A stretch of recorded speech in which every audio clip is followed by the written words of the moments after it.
નમસ્કાર, આપ જોઈ રહ્યા છો નિર્ભય ન્યૂઝ અને હું છું આપની સાથે રિધિ. આજે ચર્ચા કરવી છે વરસાદ ઉપર કે હવે ગુજરાતની અંદર ક્યારે સત્તાવાર રીતે ચોમાસું છે તે બેસવાનું છે.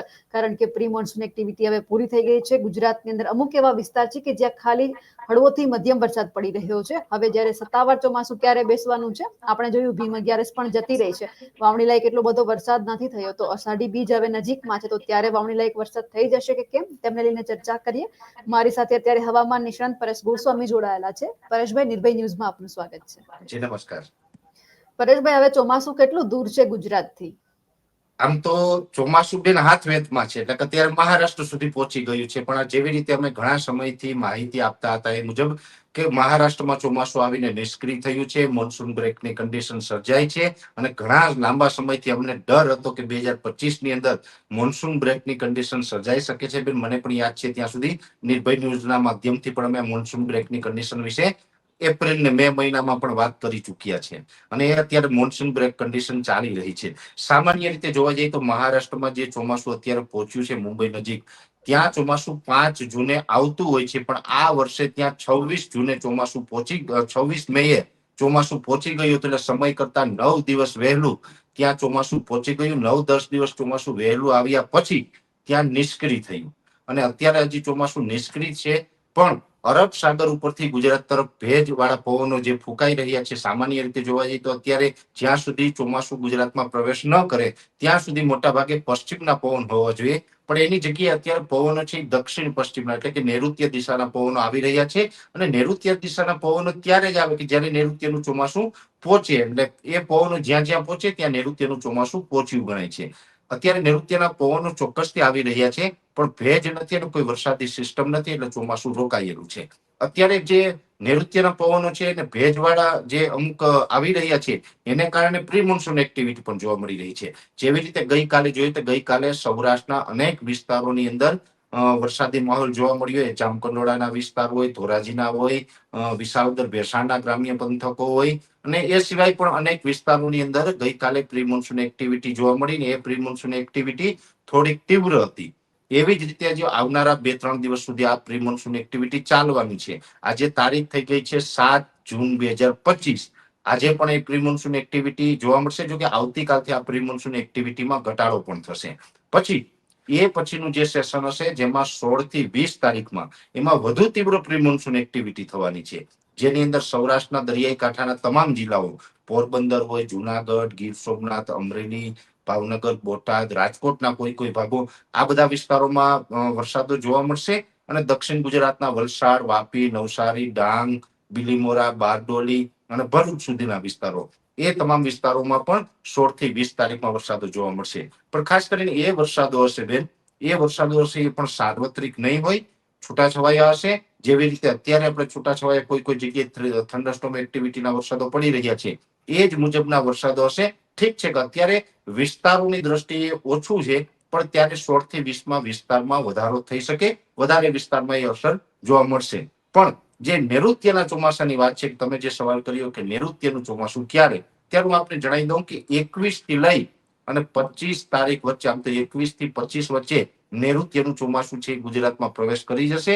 એટલે 21-22 તારીખમાં પ્રવેશ કરશે. અને બેન, એક અરબ સાગરની સિસ્ટમ છે એ બની મહારાષ્ટ્ર ઉપર થઈ અને પછી મધ્યપ્રદેશ અને ગુજરાતને અસર કરતા દેખાઈ રહી છે. 21 થી 25-27 તારીખ સુધીમાં મોટા ભાગના વિસ્તારોની અંદર વાવણી લાયક વરસાદ થશે અને સારા એવા વરસાદો નોંધાશે. ગુજરાતમાં ચોમાસાનો પ્રવેશ થઈ જશે. એટલે આમ તો જે પ્રમાણે ભીમ 11 ગઈકાલે ગઈ, પણ ભીમ 11 વાવણા ન થયા. ઠીક છે કે પ્રી મોન્સૂન એક્ટિવિટીના વધારે ઝાપટા પડ્યા, ત્યાં કદાચ વાવણી લાયક વરસાદ પણ હશે. પણ અષાઢી બીજ આવે એ પેલા તો થઈ જશે ને. અષાઢી બીજે તો આપણે રથયાત્રાને કહીએ છીએ ને, અષાઢી બીજ એટલે યાદ આવે કે કોટે મોર ટહુકિયા, વાદળ ચમકી બીજ, મારા રુદાને સોરઠ સાંભળો, જોને આવી અષાઢી બીજ. અને અષાઢી બીજ કોરી જાય ને બેન, એ તો કોઈ ખેડૂતને પોસાય પણ નહીં.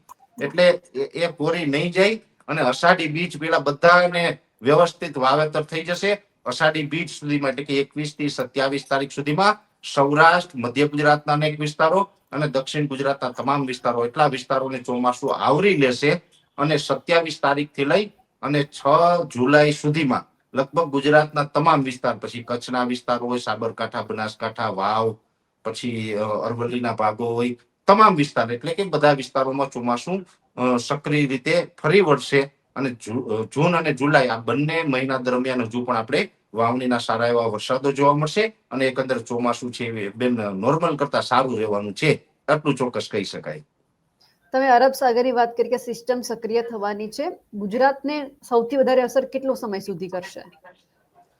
બેન એ સિસ્ટમ છે ને 5 થી 7 દિવસ સુધી ગુજરાતને અસર કરવાની છે, અલગ અલગ વિસ્તારોની અંદર અસર કરશે. જો કે શરૂઆતમાં જેવી રીતે અસ્થિરતા બને, સાયક્લોનિક સર્ક્યુલેશન બને, લો પ્રેશર બને અને ત્યાર પછી વેલમાર્ક લો પ્રેશર અથવા તો ડિપ્રેશન એટલે ડિપ્રેશનના સ્વરૂપમાં કોઈ પણ સિસ્ટમ પસાર થાય એટલે એ વરસાદો સામાન્ય ન હોય, એ અતિ વરસાદો હોય, ભારે વરસાદો હોય, સારા વરસાદો હોય. એટલે એ સારા વરસાદોના રૂપમાં અસર કરવાની છે. એટલે 5 થી 7 દિવસ સુધી વેલમાર્ક લો પ્રેશર અથવા તો ડિપ્રેશનના સ્વરૂપે એ સિસ્ટમ અસર કરવાની છે. અને આ ખૂબ મોટી સિસ્ટમ અને નૈઋત્યના ચોમાસાની ગુજરાત માટે પ્રથમ સિસ્ટમ હશે. આમ બીજા રાજ્યો માટે ઠીક છે કે આ બીજી કે ત્રીજી સિસ્ટમ હોય, પણ ગુજરાત માટે આ નૈઋત્યના ચોમાસાની પ્રથમ સિસ્ટમ હશે, જે ગુજરાતને સારો એવો લાભ આપશે અને સમયસર વાવણી કરાવશે. સામાન્ય રીતે 30 જૂન સુધીમાં સૌરાષ્ટ્ર, મધ્ય ગુજરાત અને દક્ષિણ ગુજરાતમાં વાવેતર લાયક વરસાદ થાય તો એ ચોમાસું લેટ ગણવામાં નથી આવતું. અને જુલાઈ મહિનાના પ્રથમ અઠવાડિયામાં બનાસકાંઠાના વાવ, થરાદ ને કચ્છ સુધી ચોમાસું પહોંચી જાય તો ઓલ ઓવર ગુજરાતમાં જુલાઈના પ્રથમ અઠવાડિયામાં વરસાદ પડી જાય તો એ ચોમાસું સમયસર કહેવાય. ઠીક છે, સામાન્ય રીતે જે 15 જૂને ગુજરાતની અંદર ચોમાસાનો પ્રવેશ થતો હોય, ઘણી વખત એમાં 48 કલાક વહેલું અથવા તો 48 કલાક મોડું થતું હોય છે. પણ 5 થી 7 દિવસ લેટ થાય ને તો એ નૈઋત્યના ચોમાસાના જે ક્રાઇટેરિયા મુજબ લેટ કહી શકાય. એટલે એ મુજબ જોવા જઈએ તો 5 થી 7 દિવસ આ વર્ષનું ચોમાસું લેટ થશે. અને આ વાત પણ અમે લગભગ આમ તો એપ્રિલ મહિનાથી કરતા આવીએ છીએ કે 5 થી 7 દિવસ ચોમાસું લેટ થશે પણ સારું થવાનું છે. એટલે લેટ નિયમ મુજબ લેટ થશે, છતાં પણ જૂન મહિનાની અંદર વાવેતર થાય એટલે ગુજરાતના ખેડૂતોના ઉત્પાદન માટે ચોમાસું સારું ગણાય. આ પ્રકારની અત્યારે ગતિવિધિ જોવા મળે તેવું એક અમારું અત્યારે બેઝિક અનુમાન છે. તમે 21 થી 25 ની વાત કરી, અત્યારે આપણે 8-9 તારીખથી વાત કરીએ તો 20 તારીખ સુધીમાં ઘણા એવા વિસ્તાર હશે કે જ્યાં વરસાદ પડવાનો છે. આ પ્રી મોન્સૂન એક્ટિવિટીનો જ વરસાદ હશે ને? બિલકુલ બેન, પ્રી મોન્સૂન એક્ટિવિટીનો જ વરસાદ હશે. કેમ કે અત્યારે 700 HPA લેવલે ભેજનું પ્રમાણ છે, સાથે સાથે અત્યારે ટેમ્પરેચર પણ ઊંચું છે. ટેમ્પરેચર જોવા જઈએ તો 36 ડિગ્રીથી લઈ અને 40 ડિગ્રીની રેન્જમાં આઇસોલેટેડ વિસ્તારમાં 40 પ્લસ પણ ટેમ્પરેચર જોવા મળી રહ્યું છે.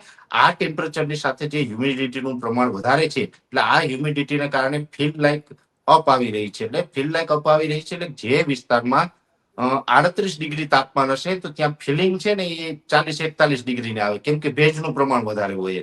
એટલે ગરમી ઉકળાટ અને સખત બફારો જે આપણે જોવા મળી રહ્યો છે એ તમામ પરિસ્થિતિ છે એ લોકલ સિસ્ટમ ડેવલપ કરી રહી છે. કેમ કે 700 HPA લેવલે ભેજ હોય, એ વિસ્તારોનું તાપમાન ઊંચું જાય એટલે ઊંચા તાપમાનને કારણે ત્યાંની જે હવાઓ છે એ એન્ટી ક્લોક રાઉન્ડની અંદર ફરવાનું ચાલુ કરે એટલે એ જગ્યાએ ભેજ એકઠો થઈ જાય. સવારથી લઈને બપોરે 2-3 વાગ્યા સુધી જ્યાં તાપમાન ઊંચું ગયું હોય ત્યાં ભેજ એકઠો થઈ જાય, ત્યાં નાની એવી લોકલ એક સિસ્ટમ બંધાઈ જાય. એ સિસ્ટમ પછી 1-2 ગામ કે 2-5 કિલોમીટરમાં વરસાદના રૂપમાં અસર કરે. એટલે એ પ્રકારની લોકલ સિસ્ટમો અત્યારે બની રહી છે. અરબ સાગરની સિસ્ટમ અત્યારે કોઈ સક્રિય નથી કે બંગાળની ખાડીની નથી. એટલે અત્યારે લોકલ જે એક્ટિવિટી થઈ રહી છે ને પ્રી મોન્સૂન એક્ટિવિટી કહેવામાં આવે. નૈઋત્યનું ચોમાસું છે એ 21 થી 25 ની અંદર ગુજરાતમાં આવી જશે ને એમાં બહુ સારા વરસાદો છે એ સાર્વત્રિક રીતે જોવા મળશે. એટલે આ વખતે જે અત્યારે 21 થી 25 માં વરસાદ પડશે એટલે એકદમ ધોધમાર વરસાદ તો નહીં હોય, કારણ કે વાવણી લાયક હશે એટલે માપે માપે વરસાદ હશે. ના બેન, એવું પણ નથી કે વાવણી લાયક હોય એટલે માપે માપે થાય. આ વરસાદો જે મેં આપને કીધું ને વેલમાર્ક લો પ્રેશર અથવા તો ડિપ્રેશનના સ્વરૂપમાં આવશે. એટલે સૌરાષ્ટ્રના કાંઠા વિસ્તારો એટલે કે સૌરાષ્ટ્રના દરિયાઈ કાંઠાના જિલ્લા અને દક્ષિણ ગુજરાત આ તમામ વિસ્તારમાં આપણે 4 થી લઈને 6-7 ઇંચ સુધીના વરસાદો પડશે. એટલે નોર્મલ કરતા વધારે કહેવાય શરૂઆતમાં. બાકી સામાન્ય રીતે 3-4 ઇંચ સુધીના વરસાદ પડતા હોય, પણ આમાં 4 ઇંચથી લઈને 6-7 ઇંચ, અમુક વિસ્તારમાં 8 ઇંચ સુધીના પણ વરસાદો એમાં પડશે. એટલે એ ધોધમાર વરસાદો જ પડવાના છે, સામાન્ય નહીં હોય. સામાન્ય વરસાદ તો ત્યારે પડે કે માત્ર સાયક્લોનિક સર્ક્યુલેશન પસાર થતું હોય. સામાન્ય રીતે દર વર્ષે આપણે નૈઋત્યનું ચોમાસું ગુજરાતમાં પ્રવેશ કરે ત્યારે સાયક્લોનિક સર્ક્યુલેશનના રૂપમાં જે પ્રવેશ કરે છે અને એ નૈઋત્યના પવનો છે એ વરસાદ લઈને આવતા હોય એટલે આપણે ઓછા વરસાદથી મધ્યમ વરસાદથી ચોમાસાની શરૂઆત થતી હોય. પણ આ વર્ષે થોડુંક મોન્સૂન બ્રેક કન્ડિશન સર્જાઈ હતી. મે મહિનામાં સામાન્ય કરતા વધારે વરસાદો પડી ગયા અને એને કારણે ચોમાસું નિષ્ક્રિય પણ થયું હતું. આ તમામ પરિબળો છે એને કારણે હવે એવું બનવાનું છે કે હવે ડાયરેક્ટ મજબૂત સિસ્ટમ બની રહી છે અને એ મજબૂત સિસ્ટમ છે એ થોડોક વરસાદ છે આપને વધારે આપશે. એટલે આમાં ભારે વરસાદથી ચોમાસાની શરૂઆત થાય તેવું એક અત્યારે અનુમાન છે અમારું. બિલકુલ પરેશભાઈ, આપ અમારી સાથે જોડાયા અને જે વરસાદની માહિતી આપી આપનો ખૂબ ખૂબ આભાર. અમારા અહેવાલને લઈને આપનું શું કહેવું છે કમેન્ટ કરીને ચોક્કસથી જણાવજો. સાથે જ અમારી નિર્ભય ન્યૂઝ ચેનલને લાઇક, શેર અને સબસ્ક્રાઇબ કરવાનું ભૂલશો નહીં. નમસ્કાર.